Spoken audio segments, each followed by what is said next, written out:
E aí, povo de Deus, como é que vocês estão agora? Nós estamos começando aqui, nesse momento, mais um Partilhando Pão. Isso porque Deus nos tem dado Jesus, o pão do céu, e nós temos recebido palavra e podemos compartilhar. Muito bom, Marcão, Muito bom. ter você aqui. Está aqui comigo Marcos Sarmento, um irmão, um amigo e um filho na fé em Cristo. Amém. Marco, fala um pouquinho da tua história, fala um pouquinho de como você chegou aqui. Bom, eu era um projeto falido, né? Para começar, quem me conhece lá atrás pode observar a mudança no decorrer dos anos. Foi um processo de santificação. A minha vida, eu costumo dizer que é como uma pescaria. Você tem que pegar o peixe, mas tem um processo de limpeza. E essa limpeza, ela vai acontecendo ao longo dos anos. As escamas vão sendo retiradas e cada escama que é retirada do nosso corpo é uma dor, mas uma dor que traz uma experiência positiva de crescer. É na dor que a gente aprende. Crescer dói. Dói, exatamente. Então, Dói. o Marcos Sarmento, conhecido vulgo Sorriso no Jiu-Jitsu, a galera do Cruzeiro aqui do centro da cidade me conhece como vulgo Mamão também. Mas, assim, hoje eu posso dizer para todos que estão me ouvindo que estar aqui hoje é motivo de alegria, porque foram 20 anos de muito aprendizado, muito choro, muita alegria, altos e baixos, mas o mais importante, a melhor resposta que a gente pode dar para o diabo, apóstolo, é quando você cair, você ficar de pé. Uau. Fica de pé, porque é a melhor resposta que você dá a Satanás. E estar aqui hoje é muito legal, porque eu estou aqui para reafirmar, vale a pena andar com Jesus. Vale a pena acreditar? Vale a pena acreditar, porque Jesus, ele sempre está conosco nos momentos que a gente menos espera, ele nos surpreende todos os dias. No começo, você está dizendo Sim. que vale a pena acreditar. Sim, com certeza. Você acreditou quando ninguém acreditava em você. Exatamente. Foi, assim, um diferencial muito importante, porque eu tive uma educação muito boa, não vou mentir. Eu tive uma família... Você teve privilégios e oportunidades. oportunidades com a família dos meus avós no Rio. Cresci, estudei em colégios privados, tive a oportunidade de estar nos melhores lugares com relação ao Rio de Janeiro. Pratiquei jiu-jitsu desde os 7 anos de idade até os 20 anos de idade. Depois eu abandonei o jiu-jitsu de vez. Então, assim, eu tive... Você tem orelha de jiu-jitsu. Exatamente. Isso fui criado ali pelo lado, né, da Zona Oeste, ali entre Barra, Sepetiba, Campo Grande. E foi uma experiência bacana, que era aquela vida de adolescente, vai pra praia, pegar jacaré, vai de bicicleta, volta. Como o outro garoto pulava naquele canal ali da Barra, que tem uma ponte ali. Marapendi ali? Isso, a gente pulava dali também quando era moleque ali, mais novo.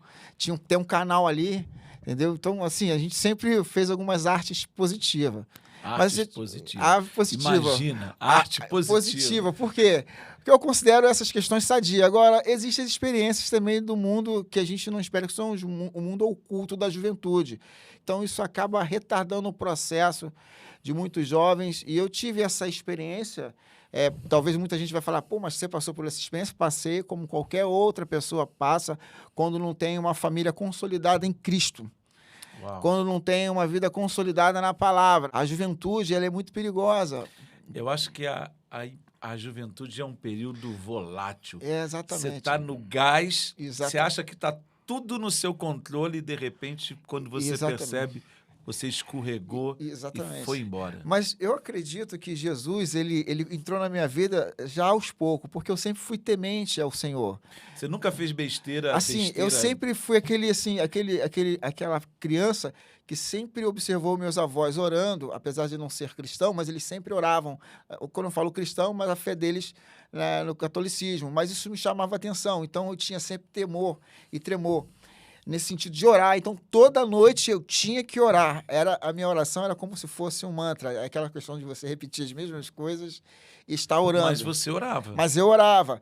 E eu, quando chegava da noite, da noitada de adolescente, existia na época de 1993 a SOS Vida, se não me engano, Sim. da Bispa Sônia, Bispa Apóstolo Sônia, Estevão. Hernandes. Aí tocava Resgate, Fruto Sagrado, Oficina G3. Meu Deus! Aí tocava nesse sentido Petra, Guardian, Bride, as bandas americanas. Então, aquilo para mim era assim, como eu disse, uau! Eu passava a noite toda, a madrugada toda, mas eu via como é que os caras podem falar de Jesus cantando igual o Guns N' Roses, né? Entendeu? Que era o Bride. E aquilo me alucinava, porque eles falaram, cara, que legal, é rock and roll. E sem aditivo, né? E sem aditivo. E isso me chamou a atenção. E com o tempo eu comecei a observar os meus amigos que eram cristãos, os meus amigos que não eram cristãos. E foi um processo. Eu saí da casa dos meus avós, vim morar em Angra dos Reis. Ao chegar em Angra dos Reis, eu não consegui ter a mesma sintonia com a minha mãe, porque por conta da minha vida que ela tinha já com meu padrasto. Não consegui me encontrar depois que eu saí de casa. Até que eu conheci minha esposa, a Noemi. E isso foi muito legal, porque a Noemi foi, assim, um manancial, assim, foi uma fonte de uma água fonte viva. de água que me fez, assim, conhecer mais Jesus. E já tinha alguns contatos com Jesus, mas quando eu pude conhecer, através da Noemi, Jesus, eu estava naquele momento de namoro, inclusive nesse lugar aqui onde eu estou aqui, foi a primeira vez que eu estive aqui, a Neinha, né, ela quando olhou para mim, ela se assustou, porque, né, que é isso aqui, né, quem é esse? Uau! Aí ela olhou para mim, pô, não acredito. Você aqui? É o Marcos que botava o terror, e aí eu comecei a frequentar a EBD. Mas antes disso, tinha um evento chamado Rock in Rio. Rock in Rio? Rock in De Rio 2001. De 2001? 2001. Eu estava namorando a Noemi, era o último show do Red Hot Chili Peppers, e tinha Deftones. Era aquela coisa assim, cara, eu preciso ir no Rock in Rio, tá? Rock in Rio. Aí eu consegui o ingresso. E eu estava namorando a Noemi. E aí eu falei assim, Noemi, eu vou no Rock in Rio. Fui ao Rock in Rio. Cheguei no Rock in Rio, eu tive 2 contatos muito bacana, que foi do pessoal que estava distribuindo, que eu achei, assim, é uma coisa assim, contrária, nós cristãos, que era a concepção que era a distribuição de camisinha para uso, de preservação. E o outro era um outro pessoal que estava distribuindo a palavra de Deus. Uau, no Rock in Rio. No Rock in Rio. E tinha as pessoas, assim, bem à vontade, tipo, com trajes de pessoas do rock. Tipo, parecia até o pessoal da Jocum, salvo engano. Era assim, com certeza, com certeza. E agora, o cara falou assim, ó, vai pra casa e lê esse folheto. Fui pra Novo Rio, sem sandálias, sem nada, descalço. Peguei o ônibus e falei assim, Noemi, eu quero servir Jesus. Então, vamos servir Jesus. Aí eu cheguei aqui na igreja em 2001, na época, e começamos a servir Jesus. E até hoje, assim... Agora, vamos fazer um corte aí. Você falou umas coisas muito legais. Ele falou que conheceu a Noemi apresentou Jesus. Agora, você não falou quando eu vi você com a Noemi. Ah, com certeza. Eu falei, Noemi, você tá maluca, Noemi. Você vai casar com esse cara. Já chegou no casamento. Não, com certeza. Então foi muito doido isso que você viveu com Jesus. Isso, perfeito. E toda essa experiência sua no Rock in Rio. E depois isso tô saltando um monte de coisa aí. Isso trouxe pra gente, não sei se você lembra, em 2005, Carnaval de 2005, você e Neinha, a gente foi pro Retiro, lembra? Sim, lembro. E vocês ficaram aqui. Isso, eu trabalhava aqui como zelador. Fazia um bico aqui de zelador. Fazia um bico de zelador. Eu fui a transição do Jorge, pai do Jorginho. E aí estava precisando de um zelador, então como eu tinha um emprego à noite, eu estava fazendo esse bico.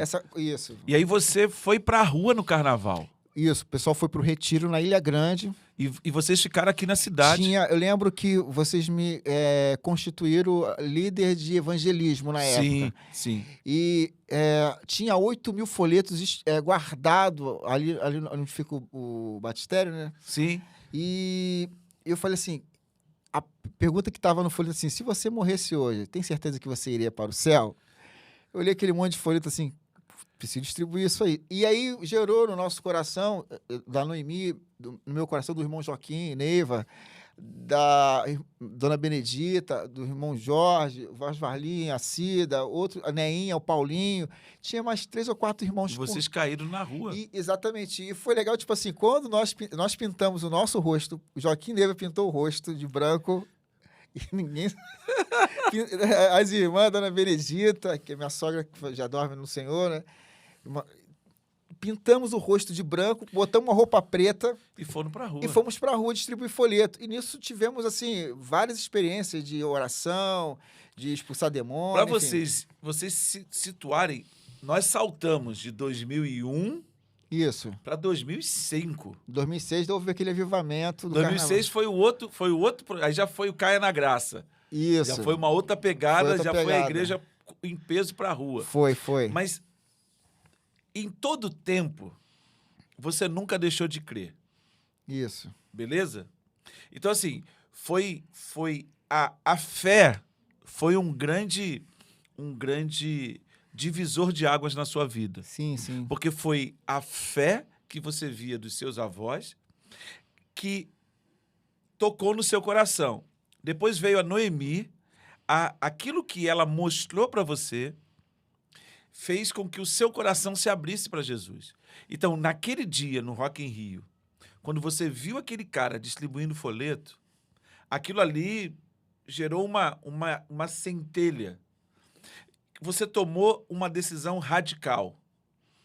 Sim. E o barato disso é que as melhores decisões que nós tomamos em Deus são aquelas quando a gente toma de uma forma com radicalidade. Diz, eu não quero mais isso na minha vida. E legal que hoje, né, eu tive a experiência de ver alguns irmãos que foram presentes naquele momento que nós estávamos lá fora. E, de repente, eu vejo hoje aqui na igreja esses irmãos. Foi muito legal, porque, tipo assim, a gente está vivendo uma outra vibe, uma outra onda, mas há uma onda que o Espírito Santo nos embriaga todo dia. Todo dia. E é muito gostoso ser embriagado pelo Espírito Santo. Quando a gente acorda, sentir essa presença, essa coisa que te leva a você... Mas isso, eu vou provocar você, isso não é papo de crente, não? Não é papo de crente, não. É papo de quem vive, de fato, essa experiência com o Espírito Santo. Hoje, mais cedo, eu observei as pessoas na rua falando assim, fulano, eu sou de pastor tal do ministério tal. Aí eu quis provocar, mas eu fiquei quieto. Eu falei, não vou falar isso não, vou ficar na minha. E você, Marcão? Não, eu sou do Espírito Santo, o meu pastor é Jesus Cristo. Mas no sentido de, eu sei que a conotação de conversa foi outra, mas a ideia de saber quem você é, em quem você está, quem rege a sua vida todos os dias. Eu sei que a circunstância tenta tirar isso de você todos os dias, mas se a gente parar um pouco... E da mesma forma que a gente fazia força para buscar uma onda, né? Quando eu faço força, porque às vezes o cara tem que disponibilizar de recurso, atravessar uma cidade, ou ir para um lugar escondido, ou, enfim, para poder se embebecer, se embriagar. E quando você faz uma força de acordar cedo, orar, jejuar, sentir a presença do Espírito Santo no meio da palavra, Deus falando com você através de sonho. Uma experiência legal, apóstolo, que eu tive essa semana. Eu precisava orar para um irmão. E eu acordei... Meu telefone nunca botou para despertar 3 horas da manhã. O meu telefone caiu e começou a despertar 3 horas da manhã. Eu não botei meu telefone para despertar 3 horas da manhã. Ele despertou? Ele despertou Aí eu, cara, Deus quer que eu ore. E aí eu fui orar. Quando eu acabei de orar, orei por algumas autoridades governamentais da nossa cidade, né? Aí eu orei. E quando eu acabei de orar, eu costumo botar no YouTube aquela questão assim, para voltar a dormir, oração da madrugada. Eu vi sempre alguém orando ali. E aí, o pastor que estava na oração da madrugada falou assim... Ana tinha um filho chamado Samuel. E disse, Samuel. E aí eu fiz a conexão entre o telefone e tocar. E eu orar 3 horas da manhã, e aí o Espírito Santo falou da mesma forma, Marcos. Da mesma forma, o telefone foi uma confirmação de que o Senhor estava, de fato, me chamando para ter um relacionamento com Ele naquela hora. Então, essa é a sensibilidade. Mas para isso você falou que tem que fazer força, Tem que fazer força de ter a sensibilidade de ouvir o de Espírito. ouvir o Espírito. Isso não é fácil. Não, mas isso, vou perguntar de novo. Sim. Isso não é papo de crente? Não, isso não é papo de crente. É igual, não. isso não é, você tem um chamado. Mas vem cá, tu tem um chamado mesmo ou você foi assoviado? Porque pode ser que o cara que vai ver o vídeo aqui depois, esse nosso bate-papo, ele vai achar que eu tô de brincadeira. Não, eu não tô de brincadeira. É porque tem que ter uma firme convicção. Sim, E é por isso que é fé. exatamente. É por isso que a palavra do Eterno vai dizer que o justo viverá pela fé. Exatamente. Porque tudo que a gente vai viver nesse momento, nessa dispensação, Marcão, nos é dado acesso pela fé. Porque pela graça sois salvos, mediante a a... fé. Eu tenho que crer. Isso não vem de vós, é dom de Deus. Eu tenho que crer. E aí é que tal... Eu acho que essa é a grande crise desse momento. O que... A palavra vai dizer, eu sei em quem tenho crido, mas o que você crê de verdade? E aí eu vou fazer uma pergunta. Sim. A gente está aqui, a gente tinha falado, vamos falar lá do juiz Inico. Sim, O contexto aqui de Lucas 18. sim. Aí, eu acho que essa pergunta... primeiro, Jesus faz uma pergunta para os seus discípulos. Acaso Deus não fará justiça aos seus escolhidos que clamam a Ele dia e noite? Então, ele tá perguntando para os discípulos. Ele completa: continuará fazendo-os esperar? Eu lhes digo, e ele responde: ele lhes fará justiça e depressa. Então, eu gravei um vídeo pro Instagram e eu falei, cara, se tu tiver fome, mas se tu tiver muita fome de Deus, Mateus, no capítulo 5, no versículo 6, ele fala isso, né? Que quem tem fome e sede, ele será saciado. Então, Mateus 5, 6 e esse texto aqui, Lucas 18, versículos 7 e 8, eles se completam. Se eu tenho fome e se eu busco uma resposta, eu vou ter resposta. Aí Jesus vem e joga uma outra pergunta. Contudo, quando o Filho do Homem vier, encontrará fé na terra? Nós estamos aqui no 1º século. Lucas, o historiador, fazendo uma parábola que Jesus contou de uma viúva persistente que buscava justiça. Cara, é como se Lucas fosse um contemporâneo nosso. Porque o que mais se fala no Brasil hoje é de justiça. Com certeza. Ou eu não vou nem falar disso, não. De toda essa questão em torno do judiciário. E está falando aqui de um juiz iníquo. Exatamente. É muito contundente essa parábola. E o texto mostra que o juiz só respondeu porque ela o importunava. Faz-me justiça, faz-me justiça, faz-me justiça. E ele já estava cansado de ouvir aquela mulher no ouvido dele.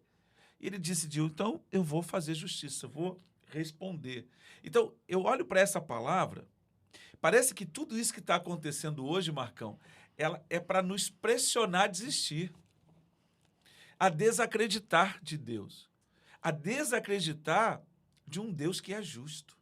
Ele é o justo juiz. Então, eu fico vendo o que está acontecendo e eu vejo tanta gente desistindo, eu vejo tanta gente perdendo a fé. Porque é como se aquilo que está no entorno vai sufocando. E o cara é sufocado de tal forma que dentro dele ele morre. Morre. E perde a esperança. Então, sei lá, cara, eu vejo você falando da sua luta no começo, da sua luta para estudar. A gente não chegou nessa parte, mas você se moveu por um chamado, você se moveu por um comissionamento de Deus. Cuidar da sua família, cuidar dos seus filhos, dar uma melhor condição para a sua casa. Então, eu vejo que nós somos desafiados e a pergunta para nós é: quando Jesus vier na Terra novamente, porque ele virá, será que ele vai encontrar um povo que continuará crendo? Vamos abrir a mente aí. Eu tenho a análise que eu falo sobre esse versículo é muito interessante, porque nós vivemos uma geração hoje, né, considerado por alguns pós-moderna, né? Não, eu acho que a gente vive a hipermodernidade. Modernidade. Se a gente olhar para o berço do cristianismo na Europa, no país de Galha, onde houve avivamento, hoje, os templos, que eram templos de avivamento, hoje se transformaram em hotéis, restaurantes, boates. O berço da igreja protestante na Europa está sendo... Se esvaziou. Foi dissipado a fé em muitos lugares. Aí eu olho para algumas culturas do nosso... por exemplo, eu olho para o nosso país, perdão, eu vejo como a fé ela tem sido privatizada, como a fé tem sido, muitas das vezes, uma fé voltada a minha vontade, a minha necessidade e não a vontade de Deus. Vou dar um exemplo aqui. No Brasil, a gente tem, segundo o IBGE, 87% são cristãos, segundo o IBGE. E dentro desse 87, vamos supor que 26, 30, segundo alguns dados, salvo engano, são protestantes. 36% mais ou menos. A gente era um país para ter mudanças, porque o evangelho, onde ele chega, ele traz a transformação. Porque Paulo fala, não me envergonhe do evangelho, porque o evangelho é o poder de Deus. E se de fato o evangelho é o poder de Deus, e se de fato as pessoas estão experimentando o verdadeiro poder de Deus, de fato vai haver a transformação. Então, quando eu olho para esses países que experimentaram o avivamento no passado, e algumas cidades, alguns lugares no nosso país que ainda estão experimentando, por exemplo, nós tivemos um movimento na década de 2000 sobre o movimento que houve no Brasil com relação à Lagoinha. Tu viu o movimento que Deus derramou sobre diante do trono? Sim. E foi um avivamento. E hoje eu tenho observado algumas igrejas, quando eu falo igreja, nós somos igreja. Não estou falando aqui de denominação, estou falando quanto eu, templo do Espírito Santo. De Jesus, de uma perspectiva pessoal. O grande problema é a secularização que nós estamos vivendo. O que é a secularização? Nós tentando introduzir coisas da qual tem feito que a nossa fé... nós estamos perdendo a nossa identidade. Qual é a nossa identidade? Eu vou pedir para você... Quando você fala de uma fé privada... Sim. É a secularização, mas a secularização não é simplesmente do secularismo, de trazer o mundo para dentro da igreja, mas é uma secularização de dentro para fora. De dentro para fora, exatamente. Onde o meu interesse... Exatamente. Ou seja, eu quero um Jesus... que faça as minhas vontades. Que faça a minha vontade. É como se Jesus fosse o gênio da lâmpada. Exatamente. Então, ele vai me dar o carro, ele vai me dar o marido, tudo para essa vida. Exatamente. Tudo se resume a essa vida. Exatamente. Mas o evangelho não é para essa vida só. Exatamente. E aí, quando eu observo essa passagem, é aquela oração que Jesus faz em Mateus. Que Pai Nosso que está no céu, santificado seja o seu nome, seja feita a sua vontade assim na terra como no céu. Quando eu olho o cristão do primeiro século, a gente olha as cartas escritas por Paulo, referente aos discípulos, às igrejas locais. A gente vê nos primeiros anos uma perseguição em cima do cristianismo, em que as pessoas elas tinham que viver uma vida oculta, dizer que não podia se identificar como cristão, como seguidores do caminho, que era dito como caminho. Você tem o Império Romano totalmente dominador da Ásia Menor, da Europa, enfim, do Oriente, e Roma só queria uma coisa, aquele ditado que a gente aprende, aquela frase no direito tributário, fala assim, não olhe, o dinheiro não tem cheiro. Que César queria o seguinte, se não trouxer resistência para nós e nos dar o que a gente queremos, que são os tributos, nós não vamos arrumar problema com eles. Mas o grande problema é o seguinte, que a fé cristã ela vai transcender as barreiras políticas. o que destruiu Roma foi o poder do evangelho. Como? As bases do Império Romano Ruíram. foram contaminadas por uma coisa chamada cristianismo. Por quê? Se você vê no ano 300, Constantino se rende ao cristianismo porque o seu império estava completamente, não todos, mas dominado pela fé cristã. Você falou uma grande sacada, que a conversão de Constantino foi... Eu não posso falar que foi, né? Mas foi muito mais por essa sedução que ele entendeu, ou eu me junto com eles... Exatamente. Então ele traz elementos. E aí você vai perceber que a pior coisa que ele fez foi estatizar a igreja. Foi estatizar a igreja. E aí eu falo da questão, justamente, a igreja do Senhor Jesus Cristo não pode ser privatizada por ninguém, porque a igreja é de Cristo. Dele, de Cristo. Isso aí. É muito interessante quando eu olho para a igreja de Éfeso, a igreja de Laodiceia, a igreja de Esmina, as igrejas locais da igreja de Apocalipse. E é interessante que Jesus, ele é o anjo da igreja. Lógico que ele constitui lá em Efésios capítulo 4, versículo 11, alguns como apóstolos, outros mestres, outros pastores, evangelistas. Ele constituiu para cuidar da igreja que é dele. E é legal porque... Mas eu falei sobre isso num outro bate-papo que a gente teve aqui com o pastor Gustavo. Eu vou pontuar isso de novo, Marcão. Sim. Ó, o governo está sobre os seus ombros, ou seja, Cristo é o cabeça. Então, apóstolos, pastores, profetas, mestres e evangelismo são os ombros. São os ombros. Mas o cabeça não somos nós. Exatamente. O cabeça é Cristo. A igreja tem um dono. Jesus. Não é o pastor que é o dono da igreja. Porque não foi ele que morreu pela igreja. Exatamente. Então, a gente tem que olhar para essa igreja, mas para essa igreja que impactou Roma, não foi uma igreja denominacional. Não. Foi a igreja de Cristo. De Cristo. E quando ela é estatizada pela igreja, você vai ver por Constantino e se junta, você vai perceber a destruição na Idade Média. A consequência da estatização da igreja, a gente vai ver a Idade das Trevas. Exatamente, porque qual foi a estratégia de Satanás? Antes, os cristãos eram perseguidos pelo Império. Sim. Quando Roma se curva diante do cristianismo, porque as suas bases estavam sendo corroídas pelo cristianismo, então eles agora passam a ser perseguidores de outras religiões, que foi uma peça fundamental para Satanás querer destruir a imagem de Cristo por meio do Estado. Sim. Aí o período de trevas foi o seguinte, se você não é cristão, então você... Aí vem a questão da tolerância.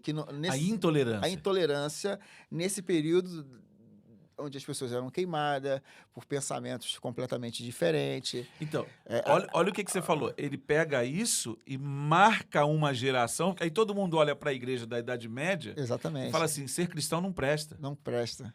Mas tudo isso por causa da estatização da igreja. Concentrar poder em um homem da qual não foi dado a ele, porque o poder é dado a Jesus Cristo no céu e na terra, e não a um César que num sistema, numa forma de governo, que era o império, né, na forma de Estado, o império, né, você tinha a forma de governo, forma de... Né, até você tem, quando você estuda direito constitucional, você fala a forma de Estado, republicano ou... como é que fala? Republicano e... monárquico. Sim, sim. E a forma de governo, presidencialismo, parlamentarismo ou, no caso, o imperador.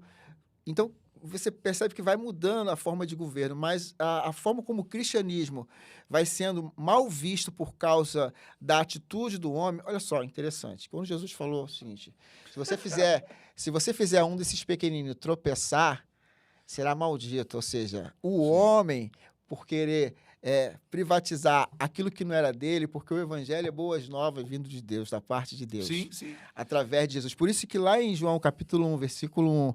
Marcos, vamos devagar, porque tem alguma coisa que a gente precisa pensar aí. Sim. Quando você fala dessa estatização da igreja, e é muito interessante a gente perceber que Cristo, ele está acima. Quando ele diz, Jesus ensina, venha o teu reino, Sim, sim. seja feita na terra a tua vontade como é feita no céu, é porque o papel da igreja é trazer o céu para a terra. Exatamente. Mas o caminho da igreja nunca foi em Cristo o caminho do cetro e do trono. Quando eu falo isso, é porque eu não posso querer juntar o poder do reino dos céus com o poder temporal. Sim, Isso não deu certo na Idade Média. sim, sim. Isso Perfeito. não deu certo. E aí a gente precisa entender que não é... Nós vivemos num Estado laico. Sim, a laicidade. A laicidade do Estado, isso é um negócio fenomenal. Mas não quer dizer um Estado ateu. Perfeito. O problema que a gente vive é que há uma confusão tão grande. Essa iniquidade que a gente vê perpetuando-se na sociedade gera um estado de ceticismo. Sim, sim. As pessoas vão se tornando céticas. Exatamente.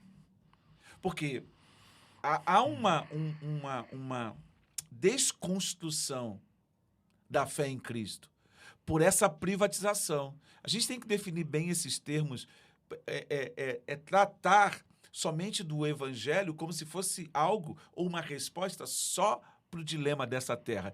Quando Paulo escreve à igreja de Corinto, no capítulo 15, ele diz, versículo 19, se eu não me engano, se nós esperamos em Cristo apenas para esta vida, nós somos os homens mais dignos de pena. Então, esse evangelho que fala só de resposta para a terra, cara, esse evangelho não satisfaz. Por quê? Porque nem sempre Deus diz sim.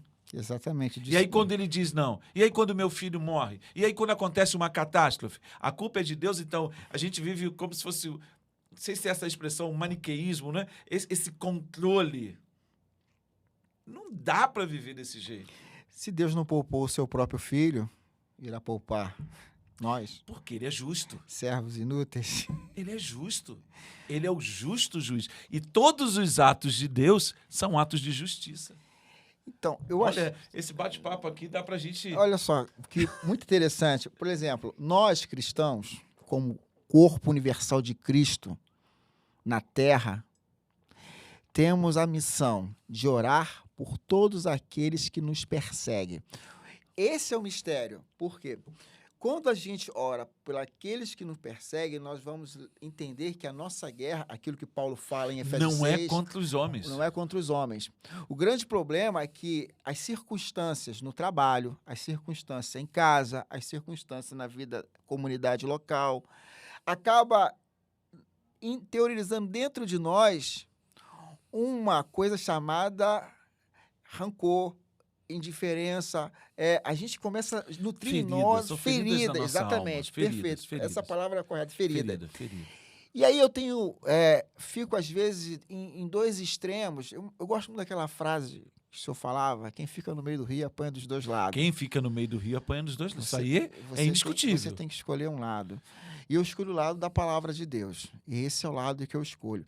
E aí, prestando atenção, quando Paulo escreve a carta a 1 Timóteo, capítulo 1, versículo... 1 Timóteo, capítulo 2, do 1 ao 2, diz assim: antes de tudo, recomendo que façam súplica, orações e intercessões, ações de graça por todos os homens. Todos. Sim. Ele não falou o homem que tem uma condição inferior ao outro, que se ele é branco, se ele é negro, se ele é pobre, se ele é rico. Todos os homens.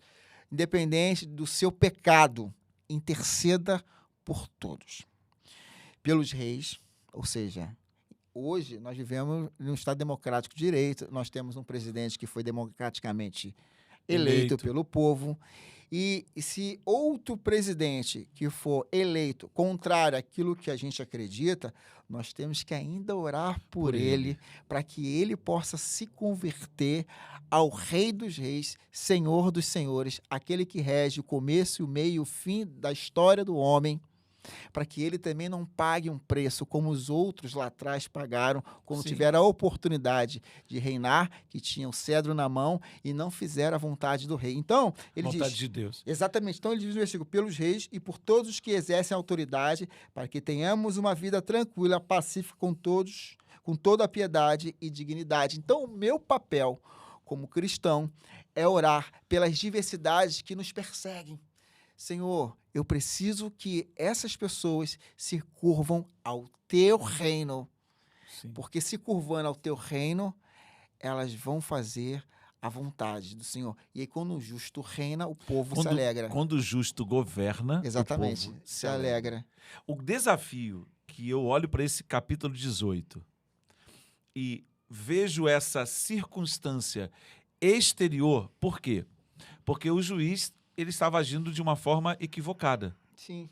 Ele não agiu pelo motivo correto, que era fazer justiça. Exatamente. Ele agiu porque aquela situação lhe era inoportuna.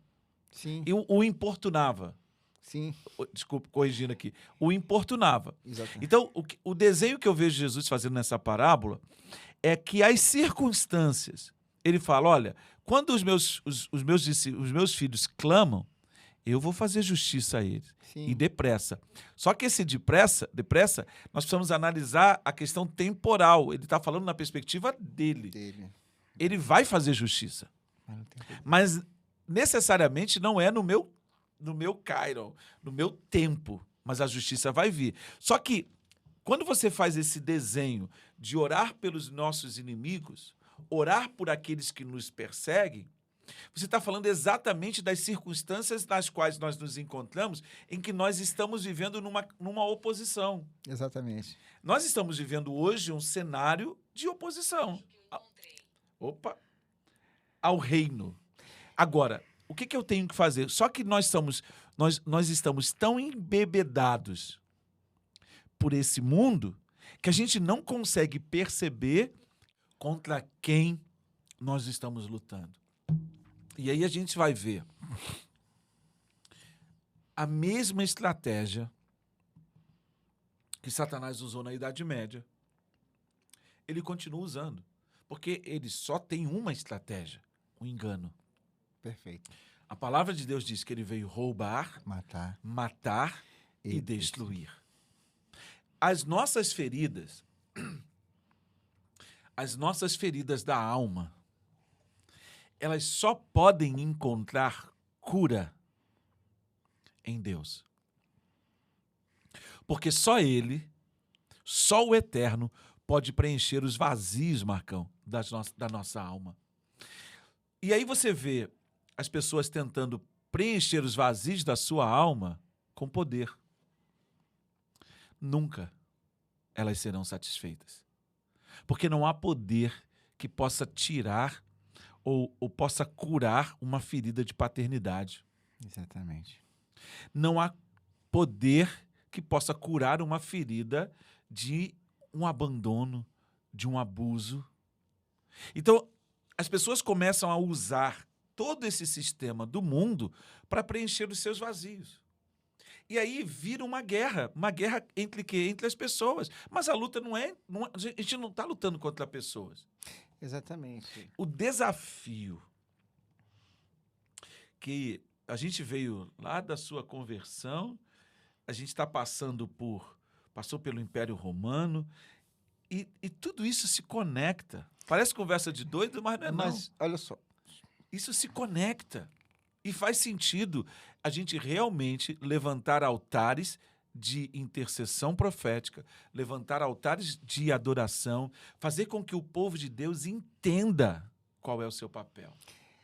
Então, eu gostaria de só ressaltar uma coisa que eu passei, uma experiência que eu tive alguns tempos atrás, eu lidando com estagiários. Quando se fala de um assunto muito polêmico hoje, a gente sabe que a ideologia, essas questões todas, aí a menina perguntou assim, cuidado, isso aí é crime. Eu falei, mas que crime que eu cometi? O crime que cometeu foi você me acusando, me imputando o crime que eu não cometi, porque calúnia é imputar alguém de um crime que não cometeu. Sim. Eu só expus a minha opinião referente àquilo que eu acredito como princípio. E este princípio, constitucionalmente, me protege. Se nós somos maiorias e pensamos, porque a palavra de Deus e a Constituição, elas têm uma ligação muito importante. Sim. Por que eu falo? Primeiro, que o ordenamento jurídico ele foi espelhado em várias sociedades. E a lei de Moisés, a Torá, é um dos exemplos que é estudado até na faculdade com relação aos princípios, com relação ao direito que rege a nossa sociedade. Por nós sermos maioria como cristão no nosso país, nós falamos daquilo que acreditamos. E um princípio que eu tenho comigo, que é a liberdade de pensamento, daquilo que eu acredito. Então, eu não posso me calar daquilo que eu acredito, daquilo que eu penso, mas eu também não vou ofender a outra pessoa, colocando ela numa situação de vexatória. Mas eu posso muito bem expressar aquilo que eu penso e daquilo que eu acredito. Então, a Constituição me protege. Lá no artigo 5º, no inciso 6º, que fala que é inviolável a liberdade de consciência e de crença no livre exercício dos cultos religiosos. Então, isso é importante a gente também hoje, pastor, apóstolo, manifestar isso, porque eu, quanto cidadão, tenho o direito de manifestar a minha fé, mas de uma forma que seja uma fé convergente e não divergente, de espalhar. Mas você não percebe Sim. que esse cancelamento... Você citou o artigo 5º, Sim. inciso 6º da Constituição. Inciso 6º. Mas eles estão dizendo que a minoria... Eu não tenho mais o direito, ou seja, aquilo que era privado... Sim. Agora se torna público. Então, se nós discordamos do pensamento da minoria, nós não temos o direito de expressar porque isso lhes ofende. Então, nós estamos tornando uma sociedade de exceção. Sim, mas concordo. Então, na realidade, o desafio... Meu relógio resolveu falar. Então, o desafio que a gente tem é que essa liberdade... Eu tenho o direito de pensar diferente e tenho o direito de expressar. Exatamente. Mas o meu direito de pensar diferente e de me expressar não me dá direito de discriminar. Essa é a chave. Eu não tenho que tratar ninguém de uma forma diferente. Na verdade, eu tenho que respeitar a pessoa por todas as suas escolhas. Da mesma forma como eu tenho que ser respeitado por todas as minhas escolhas. Exatamente. O que me conforta diante de tudo isso que a gente está vivendo é que eu sei em quem eu tenho crido, porque a palavra do Senhor tem se completado cada dia. Mateus 24, Mateus 25, o livro de Apocalipse. E ao decorrer desses 20 séculos de qual o cristianismo ainda se mantém de pé, e vai se permanecer até quando Jesus voltar. Seca-se a erva, murcha-se a flor, soprando sobre elas o hálito do Senhor. Não tem como calar. Calar aquele que está vivo. Por quê? Quando eu falo de outras religiões, eu não vou citar nome, todos os seus credos e aqueles que foram idealizadores da sua religião estão debaixo da terra. Então, eles não incomodam, porque eles estão mortos. Só quem pode incomodar é quem está vivo. Jesus está vivo. E por ele estar vivo e a fé que nutre em mim está viva, ainda assim nós vamos incomodar as trevas. Eu falei no domingo, quando a gente estava celebrando os nossos 74 anos, eu falei, nós não somos uma igreja tradicional. Eu disse, nós somos uma igreja de tradição. Nós carregamos a fé viva de pessoas que já partiram. Então, nós continuamos crendo. E o fato de eu continuar crendo, eu torno essa fé viva. Porque você diz, eu sei quem tem crido, né? Agora, a nossa maior convicção, Estevão, quando estava sendo apedrejado, viu os céus abertos e Jesus em pé diante do trono, ao lado de Deus. Então, aí o cara vai me dizer, um racional, um ateu, ele vai dizer, não, mas isso só pode ser explicado pela fé. Mas ó, é só pela fé. É só pela fé. Não é pela ciência. Exatamente. Só que, quando você olha para os estudos científicos, para os estudos acadêmicos, vai perceber que a fé tem um poder sobrenatural sobre a psique, sobre o corpo, e que me cura. Exatamente. Então, a fé é real? É claro que é real. Para mim, é real. Exatamente. Agora, isso me mantém vivo e me mantém proclamando essa boa notícia. Uma coisa, para te esquentar o nosso papo aqui. Você morreria por uma mentira? Não.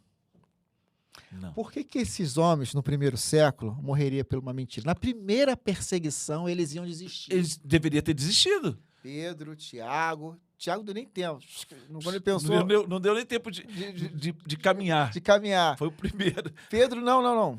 Segundo os relatos históricos, não. Eu quero ser crucificado de cabeça para baixo. Então, ninguém morre por uma mentira. Esses homens sustentaram, os mártires no decorrer do século, sustentaram essa verdade. Tem um livro, eu tenho um livro no meu iPad aqui, que fala sobre os mártires. Mostra as centenas de homens e mulheres que morreram sem negar a sua fé. Exatamente. E o que hoje a gente vê, Marcão, é a galera querendo calar a nossa boca. É esses caras querendo dizer que a gente não pode dizer. É essa turma querendo simplesmente dizer que nós não podemos professar a nossa fé livremente. Mas isso não é questão inconstitucional. Esse é que é o grande ponto. Eles se colocam numa posição de superioridade. Só que a fé, a grande revolução de Cristo, é que Cristo está acima da cultura, a favor da cultura e contra a cultura. É um best-seller que não é mais... Você não vai nem encontrar para publicar, que um livro foi publicado pela Haste, Cristianismo e Cultura. Essa é a grande chave.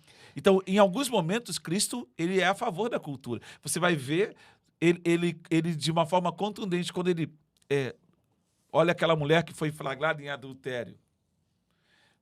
Quem não tiver pecado, atire a primeira pedra. Aí os eruditos vão dizer, não, esse texto aí foi uma interpolação nesse texto. Então, é muito legal você ver que eu acho que a gente está mais vivo do que nunca. E nós vamos ver o evangelho crescer nessa nação de uma forma poderosa. Então, eu vejo a questão que cada um vai ter que responder é se vai aguentar a pressão. Quando o senhor falou achará fé na terra, sim, a bodas do Cordeiro, lá naquele grande dia em que nós estivermos lá com ele, vai estar sentado Pedro, Paulo, sim, Tiago. Aí, Pedro, como é que foi? Cara, o negócio foi brabo, hein? Eu preferia até ser enterrado, crucificado de cabeça para baixo. E você, Tiago? Cara, não deu nem tempo. Quando fui pregar, os caras cortaram a minha cabeça. Aí eu falei, e você? Outros mártires da história, agora não lembro aqui o nome, mas... eu fui queimado nas fogueiras, eu fui crucificado, eu fui perseguido, eu fui decapitado, né? Aí vai chegar... E você, Marcão? Cara... Eu amarelei. Eu amarelei porque falaram mal de mim no WhatsApp. É porque na igreja pintaram de preto e aí eu me senti ofendido. Tocaram uma música que eu não gostei. O banco não tá... A igreja hoje não estava legal hoje. Então, são coisas que a gente... Se a gente olhar para a história e o que nós vivenciamos hoje, é aquilo que o senhor fala, é a graça de Deus. E aí, apóstolo, eu quero carregar isso comigo como igreja de Jesus Cristo, que está lá em Marcos 10:45. Eu carrego isso comigo todos os dias, eu tenho que carregar isso comigo. E aí, no 44, ele fala, e quem quiser ser o primeiro deverá ser escravo de todos, pois nem mesmo o Filho do Homem veio para servir, mas para servir e dar a sua vida em resgate de muitos. Quando olho Marcos 10:45, eu falei, Senhor, eu preciso ser servo todos os dias, porque é isso que nos faz caminhar. Quando eu me humilho, quando eu entendo que eu não sou nada sem Ele, quando eu sou apenas, como nós temos dito esses dias aqui, nós somos servos inúteis, não temos nenhuma participação, eu sou aquele que, Senhor, se eu for o último e fechar a porta, tá bom demais na sua eternidade. Só ilustrando aqui. Porque isso, de fato, É o que a gente tem que comparar os dias atuais. Senhor, quem sou eu no Senhor? Quem eu sou no Senhor nos dias atuais? Essa pergunta eu tenho que fazer para mim. Eu preciso hoje... Marcão, esse livro aqui, ó, do John Fox, Sim. O Livro dos Mártires. São 239 páginas, é um livro fantástico É bom. que mostra a perseguição de Calígula, Sim. de Nero, De Nero. de Domiciano e tantos outros que depois do Império Romano ruir, na Idade Média, a Inquisição queimou quantos cristãos? Exatamente. Quantos cristãos sinceros, verdadeiros, foram martirizados, perseguidos pela Igreja Romana? Exatamente. Então, quando você olha para o Evangelho, você percebe que a nossa geração é muito mimizenta. Exatamente. É uma imaturidade que por nada o cara nega Jesus. Ah, não, eu agora sou anti-igreja, eu agora sou... O cara vem, ah, não, eu vou ser cristão sem igreja. Umas historinhas que não se sustentam. Exatamente. Uma coisa que eu tenho aprendido, apóstolo, é o seguinte. Quando você ler a Bíblia, você está na estratégia de Deus. Mas quando você só ouve os homens falar, você está na estratégia dos homens. Exatamente, porque você não está conectado na fonte. Exatamente. A fonte é a palavra de Deus. Então, vamos abrir uma janela aqui. Sim. A terceirização da fé, ou seja, eu ouço, eu sou líder numa comunidade de fé, você prega de vez em quando aqui e ali, então a gente prega, então aquilo ali o cara recebe. Mas ele não foi na fonte. Ele não foi na fonte. Ele está ouvindo um sermão que pode edificá-lo? Sim, joia. Mas você não pode viver de ouvir sermão. Exatamente. Se você não tiver contato com a palavra. Com a palavra. Se você não se conectar nela, você está perdido. Exatamente. É ela que nos dá a direção para o eterno. E eu olho para as Escrituras porque essa é a sacada. Nós todos os dias temos que ter essa experiência com o Senhor na palavra de Deus. Ler mesmo. Ler, reler. Porque Clóvis Barro Filho, uma vez ele falou uma coisa, que às vezes o sujeito pega um texto e lê, mas o cara lê um texto 3, 4 horas, 5 horas, o mesmo texto. Mas se o cara teve o trabalho de só ler e não conseguiu entender, imagina aquele cara que escreveu. Se você precisa gastar tempo, e às vezes 2 horas, num sentido literário, eu vou ler esse versículo 10 vezes, mas a cada minuto que eu ler, eu vou pedir ao Espírito Santo para que me leve ao entendimento. E aí Deus começa a te levar em lugares que você começa a soltar chaves dentro de você. Ele começa você coloca a palavra para dentro. Exatamente. E ele vai vivificar essa palavra no seu espírito. No meu espírito. Exatamente. Então, cara, isso é sobrenatural. Exatamente. E a palavra nos confronta. Isso que é gostoso. E o Espírito Santo, ele faz esse... A gente está dando uma viajada aqui nesse bate-papo, porque a gente está realmente partilhando o pão. Eu ofereci uma torradinha para ele com um patezinho de atum ali. Ele não quis, não, mas... É exatamente a ideia desse negócio aqui, Marcão, desse bate-papo, é a gente partilhar, sabe? É a comunhão. Exatamente. É a comunhão no pão, é a comunhão na palavra, que é o pão da vida. E é muito legal, sei lá, cara, eu fico... Isso aqui, a gente acha que bate papo aqui de 2 horas. Não, o gostoso da palavra do Senhor é que ela realmente nos leva a um universo de abrir portas. Você vai abrindo porta, você vai abrindo porta, você vai abrindo porta.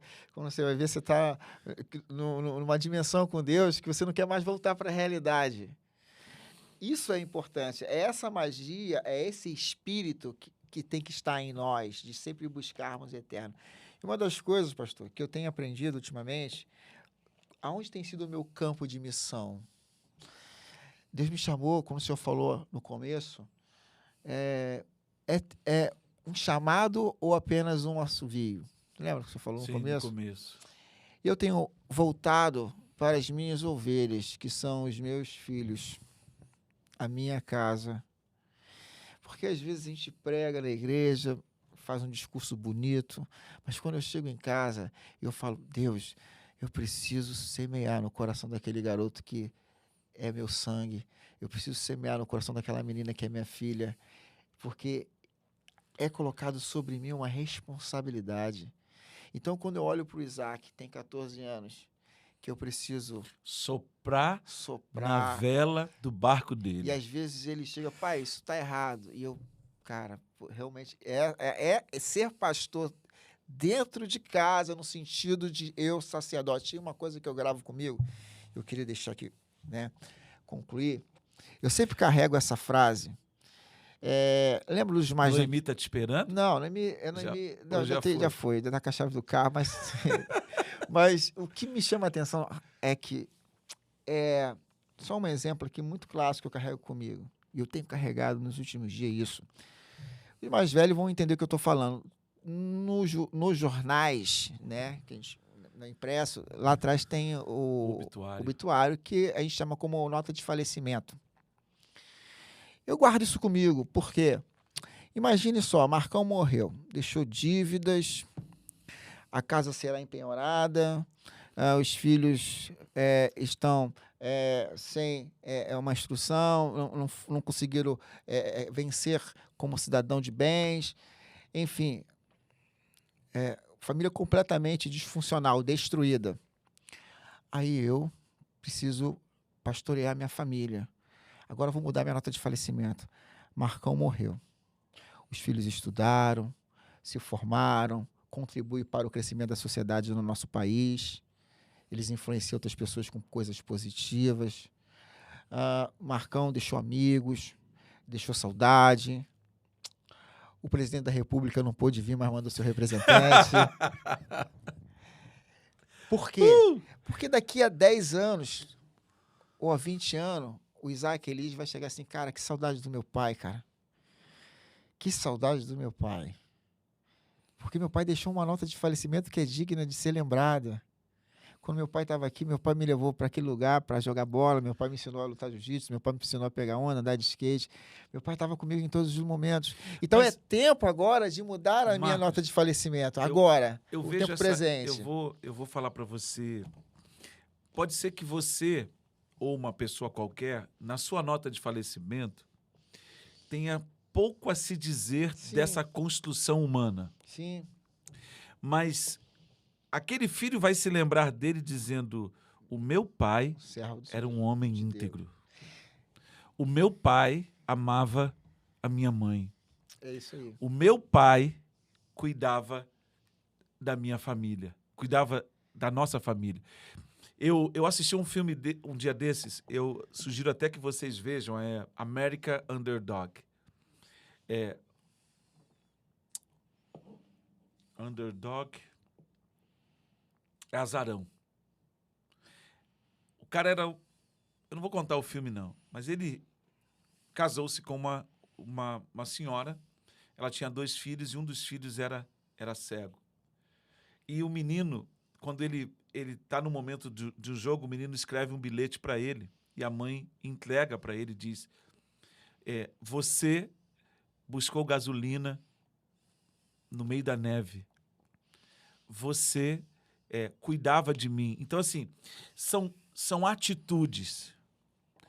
Porque eu acho que se a gente, às vezes, pensa de uma forma humana, pensa no patrimônio, na honradez, mas tem coisas simples que não custa dinheiro e que o pai pode fazer pelo seu filho, que o pai pode fazer pela família, que a mãe pode fazer pela família, que a família pode fazer por si mesmo. Nós estamos tão secularizados que tudo que a gente pensa é dinheiro.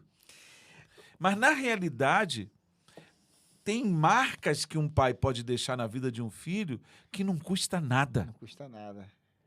Só é ser bondoso, só ser longânimo, só ser um apaziguador, só ser um construtor de pontes, só ter domínio próprio. Então você começa a perceber que tudo isso que eu estou falando é fruto de quê? É fruto de uma coisa: do Espírito Santo na Amém. nossa vida. Quanto custa amar a sua esposa? Quanto custa sentar no chão para jogar um dominó com o seu filho? Uma vez a minha neta me mostrou um vídeo, né? Que ela fez uma brincadeira lá nos Estados Unidos com um dominó. Cara, eu comprei um dominó. Montei aquela sequência, né, para você derrubar as peças. Eu liguei para ela numa chamada de vídeo e brinquei com ela pelo vídeo. Eu com o meu dominó aqui, ela ficou olhando para mim assim, tipo assim, meu avô é muito doido. Tipo assim, qual o sentido, né, dele fazer isso? Mas era aquele, para mim, aquilo tocou talvez mais em mim do que nela, o sentido de me identificar com ela, de poder estar junto com ela mesmo no vídeo.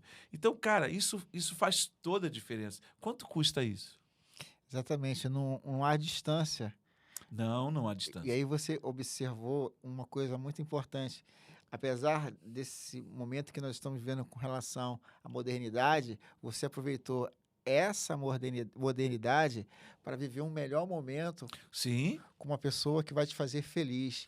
Tem uma frase que eu gosto muito do Fruto Sagrado, que fala assim: se você ama alguém de verdade, é melhor que esse alguém saiba disso agora. Não perca Pô. tempo, nenhum momento, para fazer feliz quem Ó, te faz feliz. eu fui hoje tava andando na rua, eu falei assim, eu comprei flores para os irmãos aí na festa do ano do aniversário. Aí eu falei assim, cara, eu vou comprar uma flor para minha esposa. Que dia é hoje? Um dia comum. Mas eu resolvi agradá-la.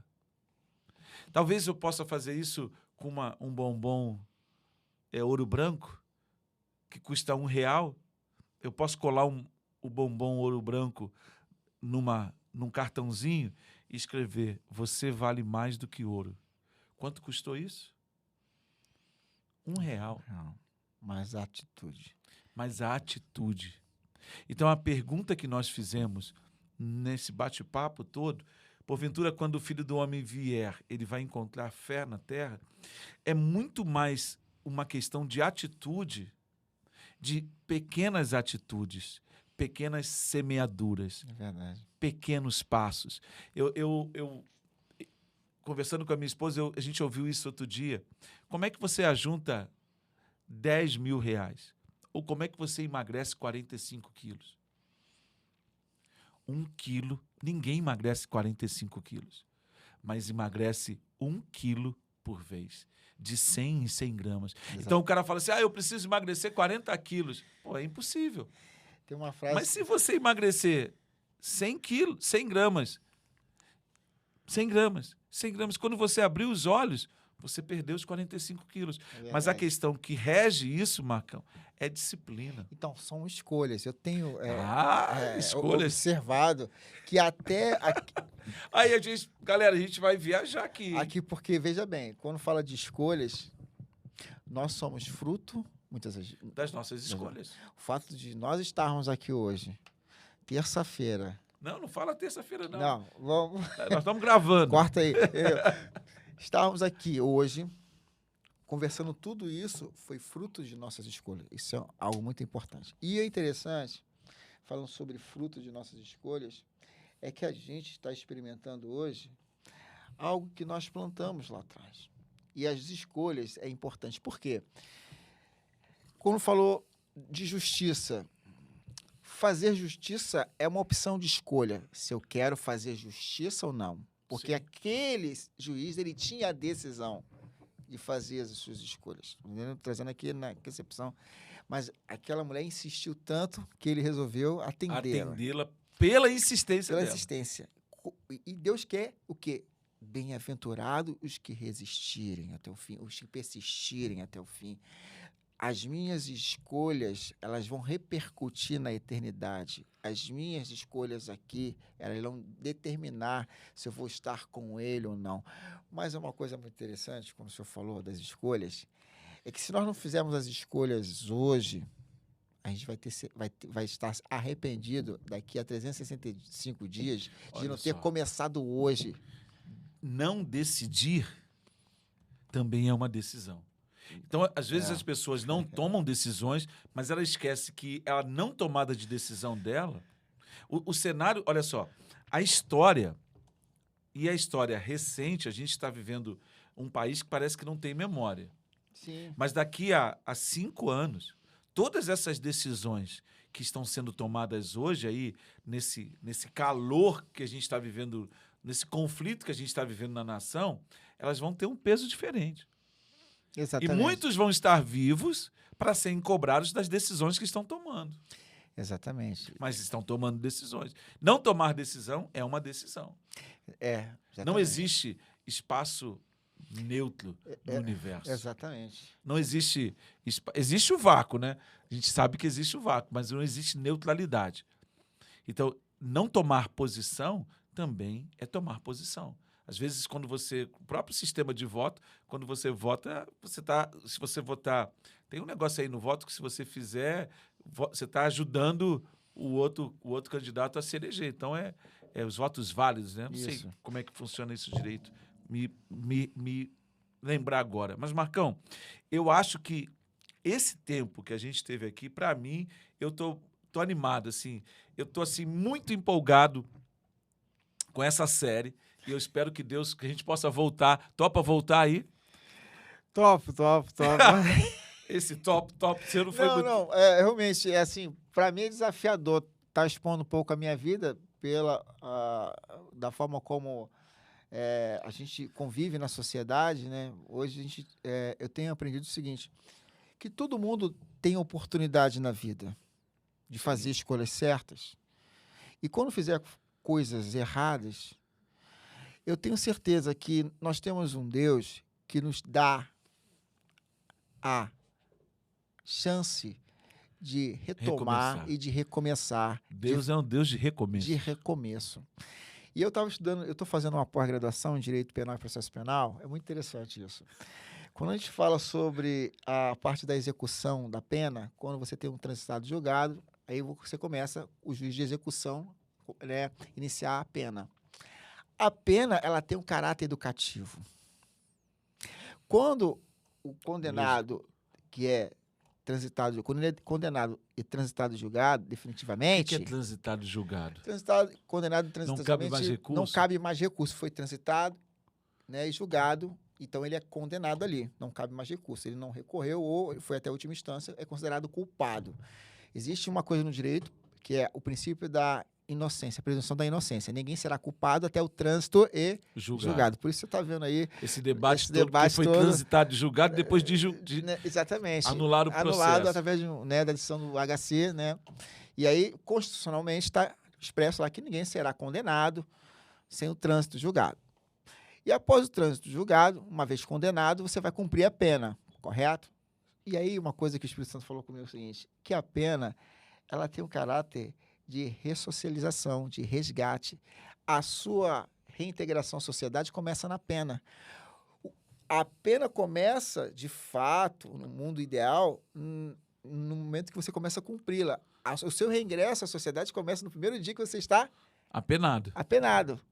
Só que a gente sabe que existe no nosso sistema penitenciário uma falha muito grande com relação à estrutura do Estado, essa confusão de preso provisório estar com preso que já foi sentenciado, que é condenado definitivo, e de modalidades de crimes diferentes, que acaba influenciando numa escola em que as pessoas elas começam serem doutrinadas a saírem piores do que entraram.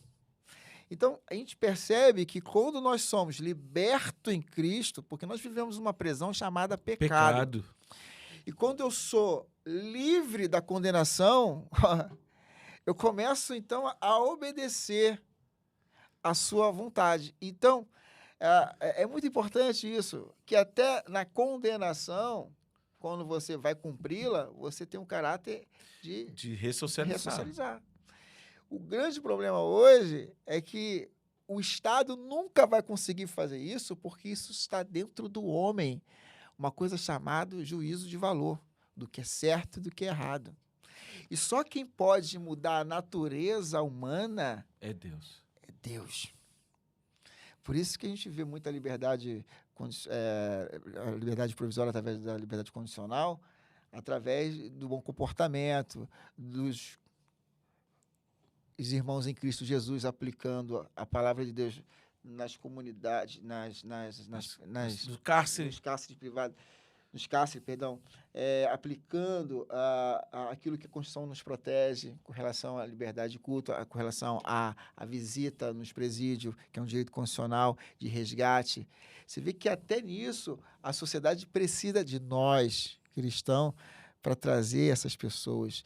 Eu queria que fizesse um número. Eu até vou, A igreja, eu vou fazer. Existem muitos convertidos dentro dos presídios. E é interessante, uma coisa só para. Eu não sei se o tempo nosso está esgotando. Falam mal da comunidade de Cristo Jesus, da igreja de Cristo Jesus hoje. Mas o que me chama a atenção é quando eu vou ao mercado. Antigamente a gente ia ao mercado ao ar livre e a gente observava a carne de porco. Sobre a carne, o sal. E o sal ela tem o poder de conservar a carne. Ele é conservante, ele conserva a carne. E a igreja é esse sal. No dia que a igreja do Senhor Jesus Cristo for retirada desta terra, toda essa terra irá apodrecer, porque a igreja é o sal, é ela que mantém a terra conservada.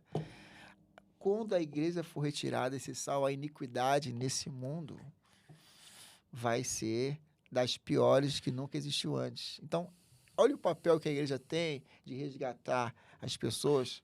Para isso, a gente só precisa continuar crendo. Exatamente. Mas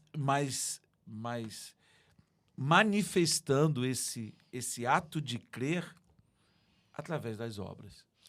As obras. Servindo. Por isso que eu volto à última palavra que eu quero dizer. Não é o caminho do cetro e do trono, mas é o caminho da toalha e da bacia. Exato, Marcos 10:45.